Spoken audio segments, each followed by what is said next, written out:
Hi everyone, my name is Sarah Mari.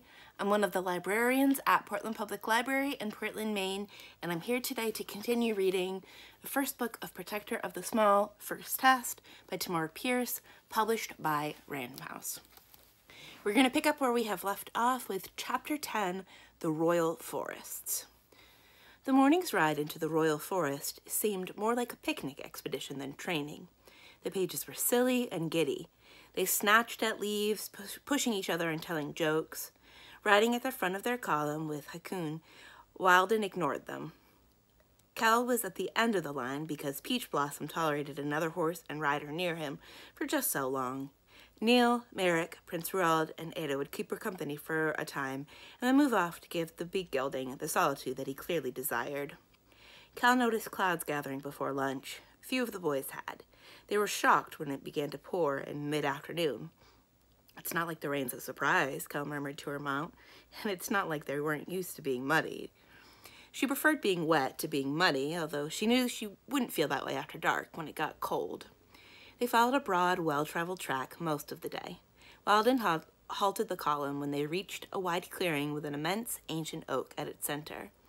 Most of the riders led their mounts under the tree's scant protection, while 4 of the oldest pages went to search for water and cover. It was a test of their hunt skills, as well as Lord Wilden's way of letting them know that they were now senior pages, expected to master the hardest chores. 2 returned quickly, having found a stream and shallow caves in the ground above. Wilden showed the first year how to leave a trail sign that would tell the 2 pages who had not yet returned the path that they had taken. Cal got hers right on the second try, but Seaver and Quindon had yet to put the stones and twigs in the correct formation when the missing pages returned. Finally, Quindon got it, but Wilden kept them all until Seaver had laid the sign correctly. Cal waited for the others to lead their horses into the open ground past her before she brought Peach Blossom out. "Don't feel bad," she murmured to Seaver as he trudged by. "Next time picture it in your mind like it's a drawing of a building or a map. That's how I do it." "It just wasn't making sense," he whispered to her. "That's why making a picture helps. That gives it sense." Seaver gripped her shoulder in a wordless thanks, and then keeping an eye on Peach Blossom. A short thunderstorm rolled in as they set up camp. Chilly air followed. Cal felt it even before she finished rubbing Peach Blossom down. Once she'd fed him and eaten, she wrapped herself in a blanket and closed her eyes. Breathing slowly and softly, as she'd been taught, she made herself believe that she was comfortable as she drifted off to sleep. Wilden roused them at dawn. It rained steadily as they ate lumpy porridge made by Cleon, saddled their horses, and rode out. They followed the stream southeast, fording it often to skirt boggy ground. When the rainfall got heavier, Lord Wilden guided them onto higher ground, lecturing on the dangers of flash floods. On they rode in the rain. The grumbling started when Lord Wilden had them mount up after a short lunch break. The boys continued to complain as they followed a path up into rocky ground. Kel was downwind of Vincent when she heard him growl. "This isn't necessary. It's not like we're on a mission. Why can't we find a village to hole up in until this stops?" "A village?" Cal heard a chill voice inquire. "Do I take it you would like to change our arrangements, Page Vincent?" Cal shook her head. Vincent still hadn't learned that Wilden often turned up where he was least wanted. At least he knew when it was bad to lie. "Yes, my lord," Vincent said nervously. "There's no need to be out here in this. We should find someplace dry and wait until it clears." "I see. And you, Joran? Cleon?" "Our mounts would like the change, my lord," Cal heard Cleon reply. From his tone, he knew Wilden probably would not listen. "So would I." "We don't need to be pushing on like this, my lord," added Joran. Cal listened in wonder. The Emperor would have taken the heads of any warrior who questioned his orders. As Peach Blossom trudged around the next bend, Cal saw Lord Wilden. He stood on the grass at the side of the path. "Well, girl," he inquired, "suppose you'd like a nice warm place to sit, like the others." "What I like doesn't matter, Lord Wilden," she replied steadily. "It's what you want." That didn't sound right. She brushed her dripping hair back. "I didn't mean it the way it came out."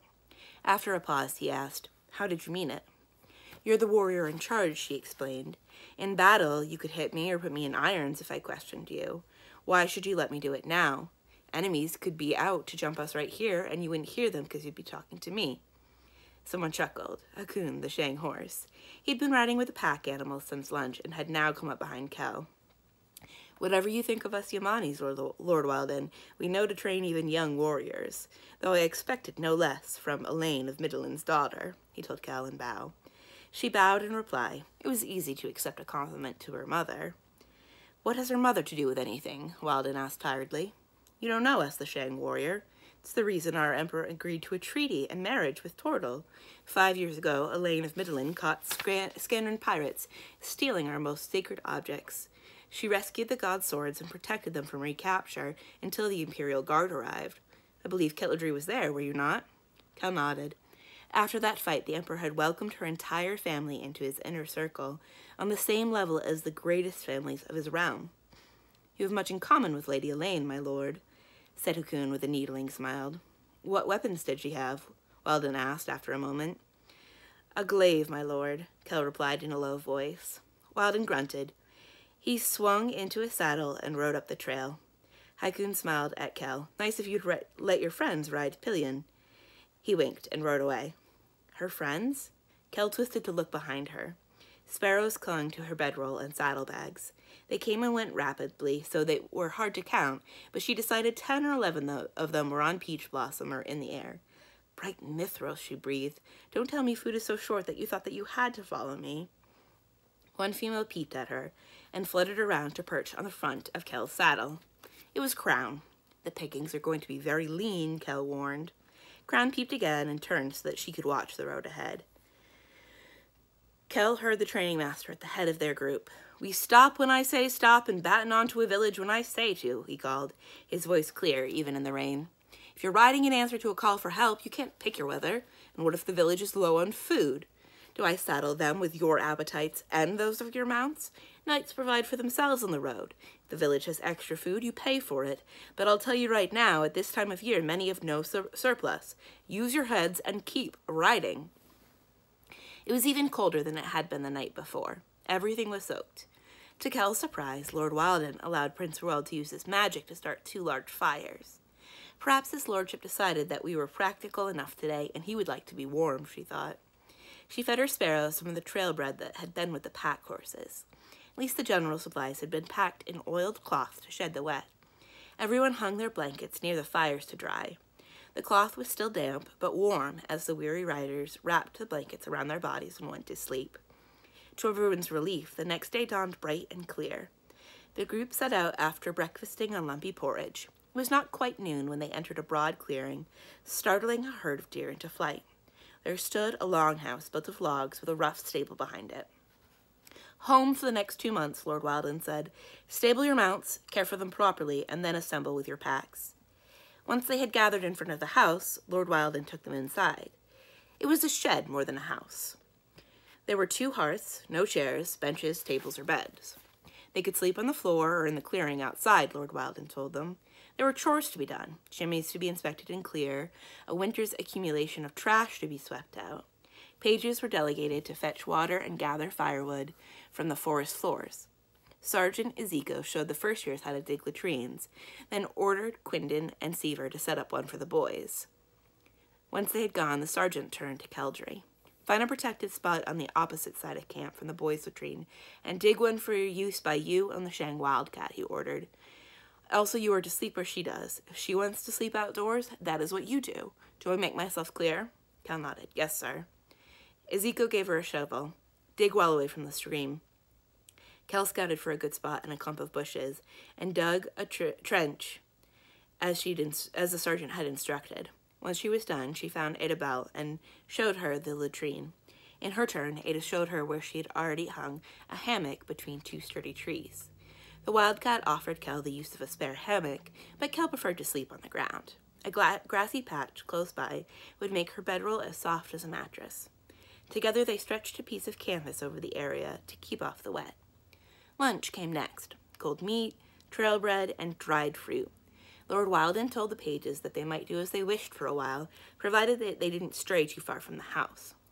He settled for a long talk with the Shang warriors and Ezekiel. Quite a few boys, including Neil, decided to take a nap.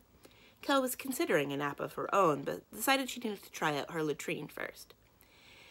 She was just heading back to her clump. She headed back to her clump of bushes. She was just finishing when she heard footsteps in the brush and giggles. Curse those boys, she thought, trying to pull her loincloth and breeches up. They were coming near her. Her clothes tangled, and she nearly fell. Suddenly the bushes erupted in a flurry of whistles and angry bird chatter. One of the boys yelped. Another cried, "Where did those birds come from?" She heard the boys stumble and crash as they ran, followed by a storm of irate sparrows. Kel laughed until she cried. Fixing her clothes, she left her latrine. The sparrows swirled around her and then settled onto a bush. From the way that they peeped and chirped at each other, it was clear that they were pleased with themselves.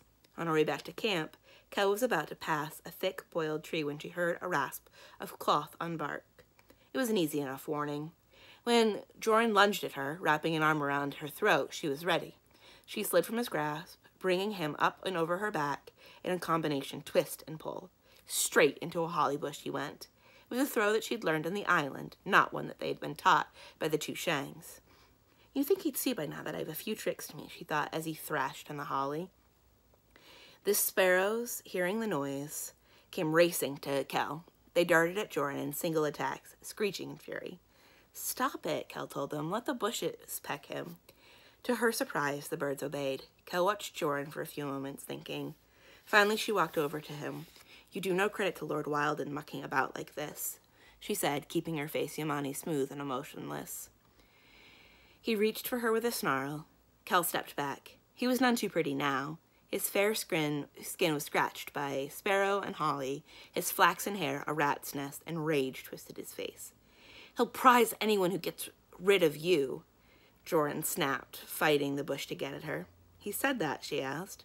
"He doesn't need to. Anyone can see it," Joran told her, his voice filled with venom. "You're going to regret you ever set foot in the palace." "You'll have to get out of that bush first," Kel pointed out coolly, and walked away.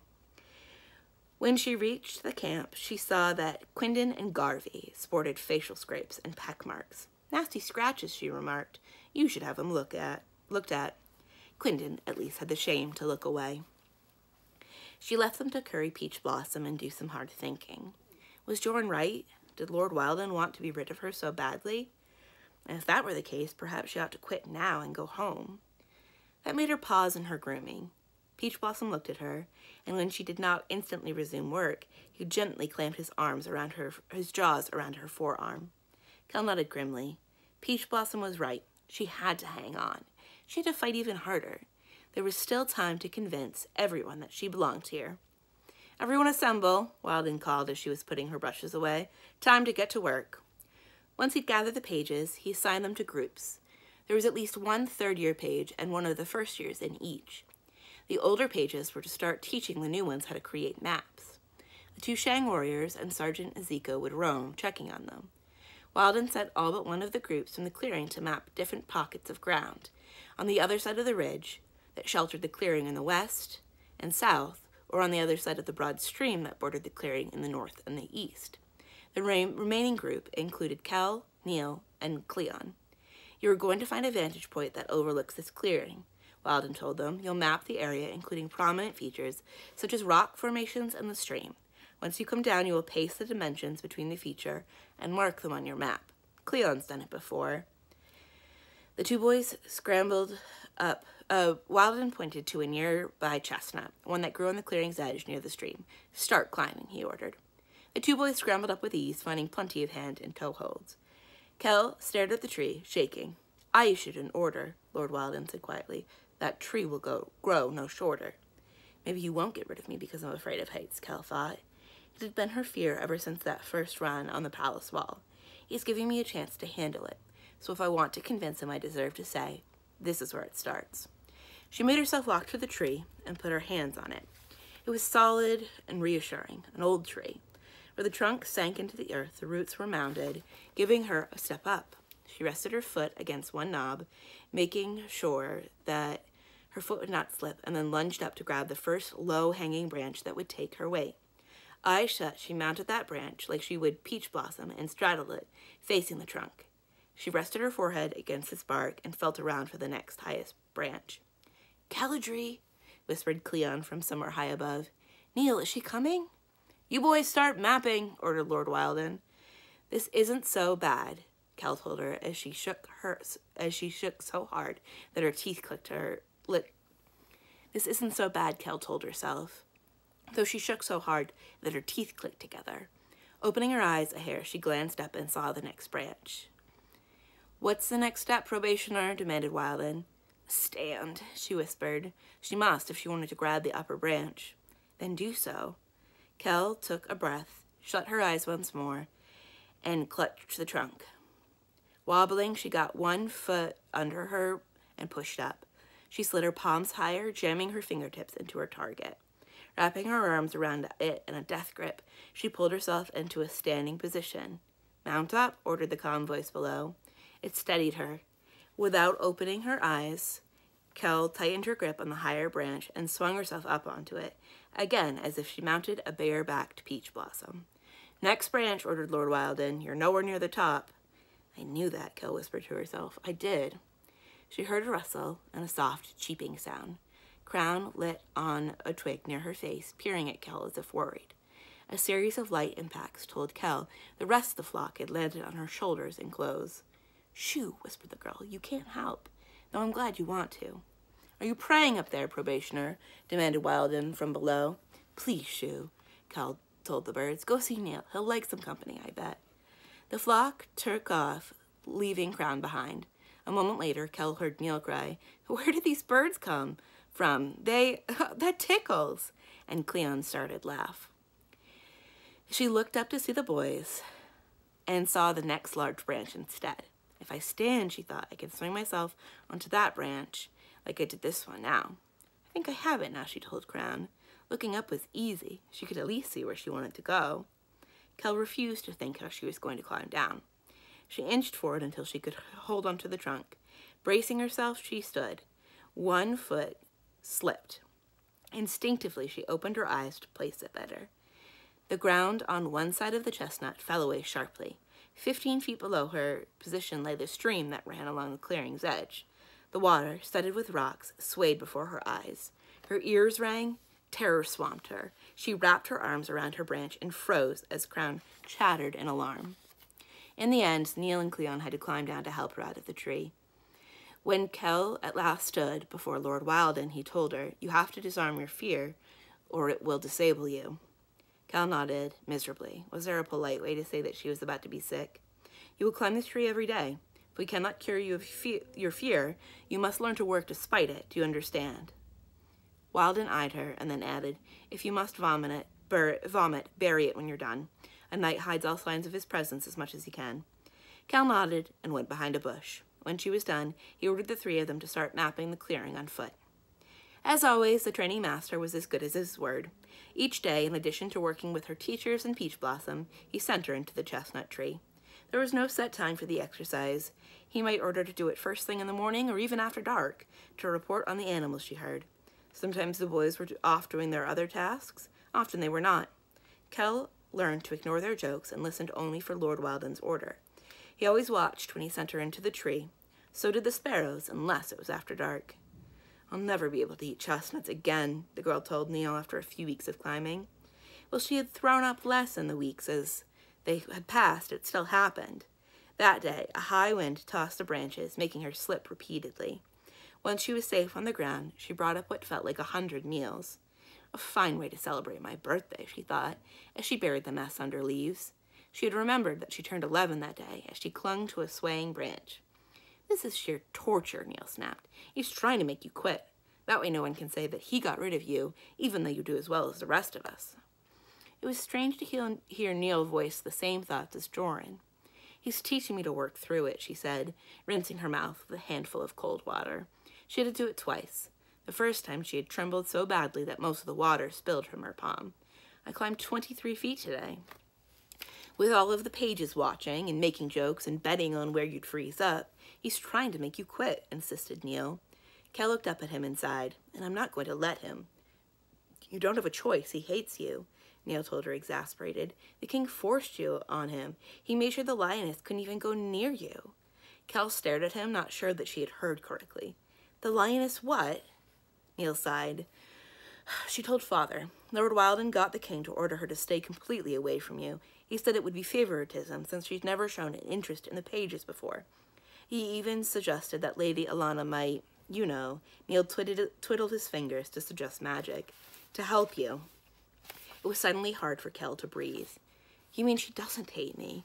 She isn't staying away because, I don't know, because she wants to be the only Lady Knight? It's hard to say how she feels about you, since you've never met, Neil pointed out wryly.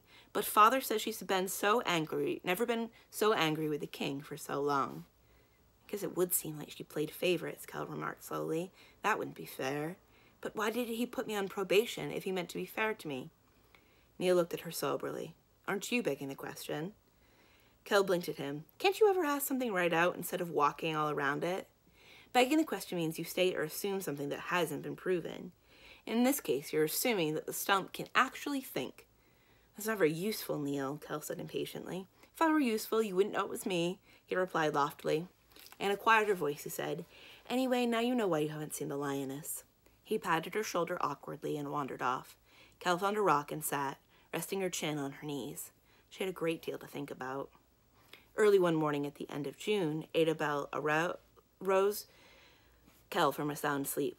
What time is it? The girl mumbled, grabbing her breeches and struggling into them. Not quite dawn. The wildcat rolled up her hammock with the quickness of long practice. Lord Raoul and 30 of the King's Own rode in not too long ago. Some village has a very bad spidering problem. We're all going to hunt them down. She passed Kel a small cup of green tea. What's very bad? Kel asked between sips. Her head was clearing. The villagers report 5, maybe 10 of the things. Maybe more. They took a woman and some livestock. Kel got to her knees and folded her bedroll as quickly as her fingers could work. That is the end of what we're going to read today. Tomorrow we will finish the book with chapter 11, Spider Hunt. We have been reading Protector of the Small, First Task by Tamora Pierce. This book is published by RandomHouse. My name is Sarah Mari. I'm one of the librarians at Portland Public Library in Portland, Maine. Thank you for listening, and I hope to see you again soon. Bye.